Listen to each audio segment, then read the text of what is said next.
కాకరపాడులో ranger Sivaranjani ఆధ్వర్యంలో ఆకస్మిక తనిఖీలు. మొత్తం 1,47,000 రూపాయలు విలువ గల అక్రమ కలప స్వాధీనం చేసుకున్న రోజుడ్, టేకు, గన్నెర దుంగలు డిపోకు తరలింపు.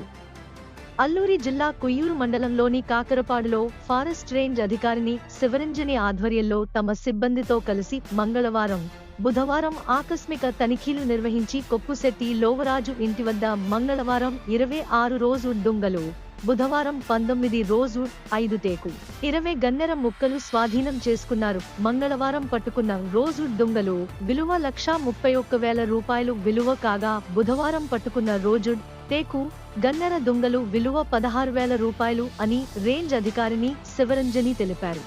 అయితే కలప అక్రమంగా ఉంచిన కొప్పుశెట్టి లోవరాజు పై కేసు నమోదు చేయడం జరుగుతుందని రేంజర్ శివరంజని తెలిపారు.